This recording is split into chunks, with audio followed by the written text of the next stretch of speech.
کسی انسان میں خوبی دیکھو تو اسے بیان کرو، لیکن اگر خامی دیکھو تو یہ تمہاری خوبی کا امتحان ہے۔ بڑے بڑوں کی بڑی بڑی خدمت کرنے کے بجائے چھوٹے لوگوں کی چھوٹی چھوٹی ضروریات پوری کرو۔ جھوٹ کبھی عزت نہیں پاتا، چاہے اس کی پیشانی پر چاند نمودار ہو جائے۔ سچ کبھی ذلیل نہیں ہوتا، چاہے سارا زمانہ اس پر قہقہے لگائے۔ سائل بڑے راز کی بات ہے، وہ بظاہر کچھ مانگنے آتا ہے، لیکن در حقیقت وہ کچھ دینے کے لیے آتا ہے۔ آواز کا بلند ہونا ادب کی کمی ہے۔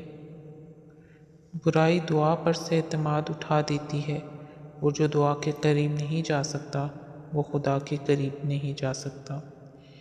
اپنی ذاتی کائنات میں آپ نے جتنا حصہ اللہ کا رکھا ہے، اتنا ہی اللہ کی کائنات میں آپ کا حصہ ہے۔ دکھ کا سجدہ سکھ کے سجدے سے بہت قیمتی ہوتا ہے۔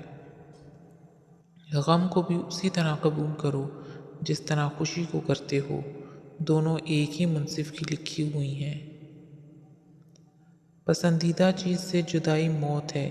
جن کی پسندیدہ چیزیں موت سے پرے ہیں ان کو مرنا آسان ہے، جن کی پسندیدہ چیزیں یہاں رہ جائیں گی ان کے لیے موت مشکل ہے۔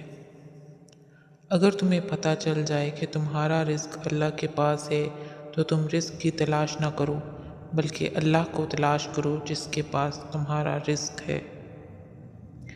دین سے اس طرح محبت کرو جس طرح دنیا دار دنیا سے محبت کرتا ہے۔ ایسا رزق جس پر زیادہ محنت بھی نہ کرنی پڑے اور حلال بھی ہو، رزق کریم کہلاتا ہے۔ حاصل کی تمنا، مقام کی تمنا، مرتبے کی تمنا، شہرت کی تمنا اور چاہے جانے کی تمنا کو چھوڑ دو تو غم ختم ہو جائے گا۔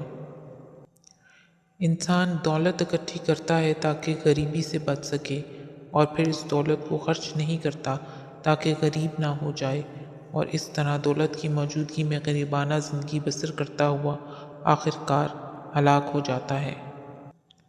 اگر تتلی کا تمنا ہو جائے تو انسان اسے پکڑنے کے لیے اپنے قافلے سے بچھڑ جاتا ہے۔ اسی طرح اگر اللہ کی تمنا ہو جائے تو ہر خیال ختم ہو جاتا ہے۔ اخلاق یہ ہے کہ اللہ کی رضا کے لیے اپنے مزاج کو بد اخلاق نہ ہونے دیں۔ لوگوں کو مرعوب کرنے اور متاثر کرنے کی آرزو انسان کو ہلاک کر دیتی ہے۔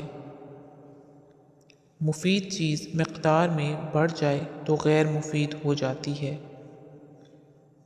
ہر عبادت کی قضا ہے، لیکن انسانی دل توڑنے کی کوئی قضا نہیں۔ خیال بن کر زندہ انسانوں کے ذہن میں رہ جانا بھی زندہ رہنے کا ایک طریقہ ہے۔ شکر کرتا ہوں اس انسان کا جس نے مجھے آنسو دیے، کیونکہ یہ آنسو ہی مجھے بارگاہ الہی کی جانب لے جاتا ہے۔ محسن کے ساتھ بے وفائی کرنے والا برباد ہو جاتا ہے۔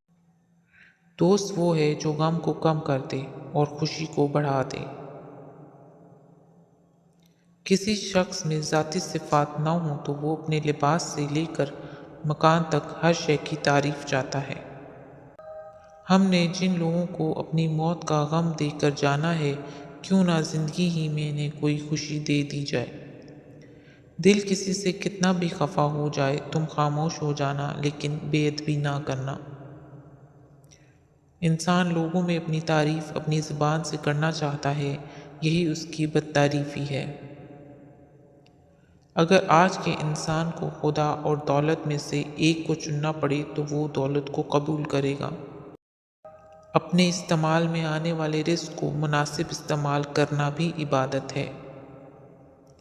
غم آ جائے تو سمجھو شاید تمہیں پسند کیا جا رہا ہے۔